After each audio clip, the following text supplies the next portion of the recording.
आज मैं आपकी मुलाकात पाकिस्तान के ऐसे अंपायर से करवाने जा रहा हूं जिनके हवाले से कल से सोशल मीडिया पे खबर चल रही है कि अंपायरिंग पे जब इल्ज़ामात लगे उसके बाद आज ये लंडे में काम करने पर मजबूर हैं, रेडी लगाने पर मजबूर हैं। कुछ इस तरह के तासुरात पाए जा रहे हैं। अपना हर इदारे का यही हाल है कि वापडा का चेयरमैन होगा, वो रेलवे का मिनिस्टर बना होगा, तो ये चीज़ें पाकिस्तान में चलती हैं। नहीं लाना चाहते तो इसमें हम क्या कर सकते हैं। मेरी तरह अंपायरिंग देखें, आपको कहीं गलत और आप खुद ही कह रहे हैं कि आपके IPL में 100% डिसीजन मेकिंग है, तो फिर इल्ज़ामात कैसे।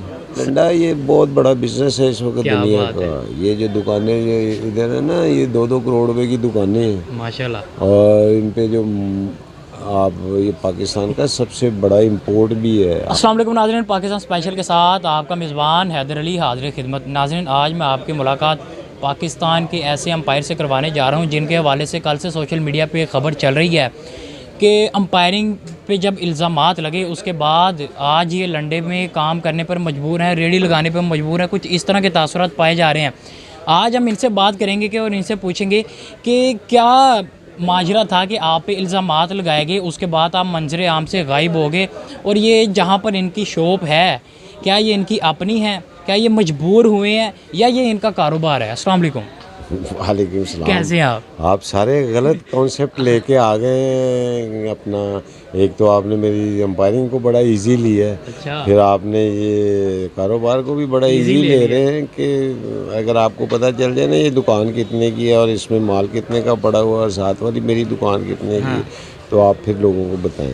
क्या बात तो है। ये कॉन्सेप्ट जो है ना, ये कॉन्सेप्ट इसलिए पैदा हुआ है कि यहाँ किसी को काम करने की आदत नहीं है जी, हर कोई कहता है कि यार मैं सुबह उठूँ तो मेरे मुंह में ही रोटी डाल दी जाए। ये लंडे के काम को किसी ने इजी लिया। ये तो मैंने व्लॉग बनवाया था अपने बिजनेस को प्रमोशन के लिए।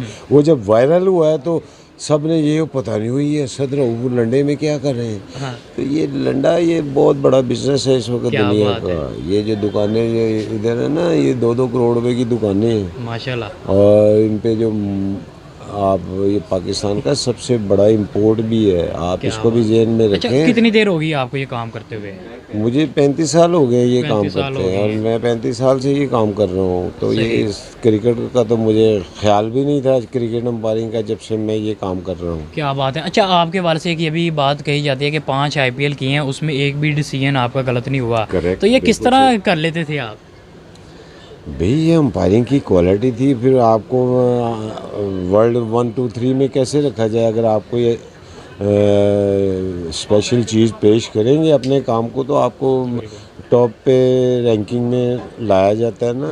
तो ये हमारी जॉब थी, हम इसको प्रोफेशनली करते थे और इसमें पूरा कंसंट्रेट करते थे। अच्छा, आपने अंपायरिंग वाकई ही इल्ज़ामात की वजह से छोड़ी या कोई और मसला था? अंपायरिंग इल्ज़ामात लगे 2013 में।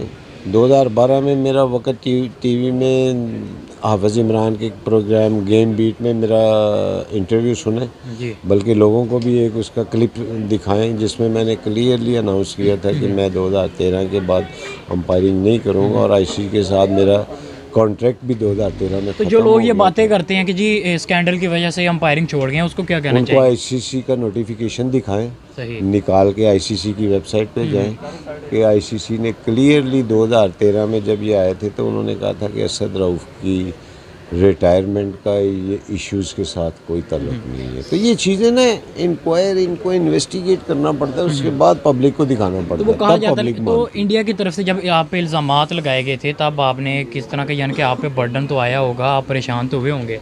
नहीं, परेशान और ये तो वो होता है जो गिल्टी हो। हाँ, कि वाकई वो हकीकत थी कि नहीं? हकीकत जो होती तो इल्ज़ामात। मैं आज इधर से खुला डुला फिर रहा हूँ। आपको कहीं पता चला कि मेरे अकाउंट में 2-3 मिलियन डॉलर हैं या मैंने कोई कैसे अंपायर कैसे चीटिंग करेगा कि वो कोई गलत आउट देगा बिल्कुल। कोई टीमों को। तो मैंने मेरी तरह अंपायरिंग देखें, आपको कहीं गलत आउट, आप खुद ही कह रहे हैं कि आपके IPL में 100% डिसीजन मेकिंग है, तो फिर इल्ज़ामात कैसे।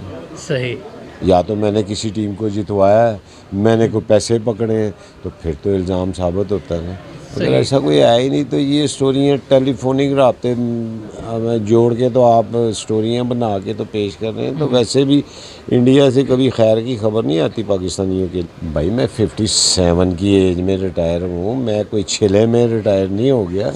57 जो होती है एलीट अंपायरिंग के लिए बहुत ज़्यादा एज है। मेरी एज में मैं सबसे ज़्यादा फिट अंपायर था अपने टाइम का, मगर अब मुझे प्रॉब्लम शुरू हो गई थी। मेरी हेयरिंग, मेरी आई साइट भी थोड़ी वीक हो गई थी। तो ये किसी भी काम को ना जब आप इस लेवल पे कर रहे हो ना तो आपको अपने अच्छे टाइम पे ही छोड़ देना चाहिए। अच्छा। ना कि डंडे पड़े और फिर आपको निकाला जाए। अलीम डार साहब भी अभी लाइन में लगे हुए हैं अंपायरिंग की, तो पाकिस्तान में और कोई अंपायर क्यों नहीं निकल रहा है? और अंपायरों को कोई ट्रेनिंग देने वाला होगा तो वो कोई उनको तैयार करने वाला, कोई उनको, जैसे माजिद खान ने एक प्लान के ज़रिए मुझे और अलीम डार को तैयार किया था, फिर हमने उसी प्लान का हिस्सा बनते हुए हमने आगे जो अंपायरिंग को प्रमोट किया और अंपायरिंग में अपने जौहर दिखाए। तो ये बहुत लंबी स्टोरी है। इसके लिए लोगों को तैयार करना पड़ता है मेंटली, और प्रॉपर लोगों को लाना पड़ता है पहले इस प्रोफेशन में। जो पीसीबी तैयार नहीं है लाने के लिए लोगों को? मुझे नहीं इलम, पीसीबी तैयार नहीं है, मगर रेलिवेंट लोग लाए जाएं। आपको पता है कि पाकिस्तान में अपना हर इदारे का यही हाल है कि वापडा का चेयरमैन होगा, वो रेलवे का मिनिस्टर बना होगा। तो ये चीज़ें पाकिस्तान में चलती हैं, नहीं लाना चाहते तो इसमें हम क्या कर सकते हैं। यानी कि आप कहना चाह रहे हैं कि वापडा का बंदा आया हुआ है पीसीबी में? नहीं, वापडा का नहीं, ये मैंने मिसाल दी है तो जी। पीसीबी में जो रेलिवेंट लोग हैं जो इस डिपार्टमेंट को, अंपायरिंग को होल्ड कर रहे हैं, ये उनका काम है कि कैसे असद रऊफ और अलीम डार प्रोड्यूस हुए थे और हम उस पटरी से क्यों उतर गए कि 15 साल में कोई अंपायर हम प्रोड्यूस ही नहीं कर सके। तो ये तो उनके लिए शर्म की बात है, इसमें हमारा तो कोई कसूर नहीं है। और फिर हमारी खिदमात से नहीं फ़ायदा उठाया तो ये उनकी नाअहली है, हमारा तो इसमें कोई अमल दखल नहीं। बिल्कुल ऐसी है जी। नाज़रीन, आज हमारे साथ अंपायर असद रऊफ साहब मौजूद थे जिनकी आपने कहानी सुनी। इनका ये कहना है कि मैं ये काम करने पे मजबूर नहीं हुआ, मुझे 35 साल हो चुके हैं, और अगर आपको अंदाज़ा हो जाए कि ये काम कितना मेहनती है और इसमें कितने पैसे हैं, आपकी काम पे टांग जाएंगी। इसी के साथ मुझे मेरी टीम को दीजिए इजाज़त। अल्लाह हाफिज़।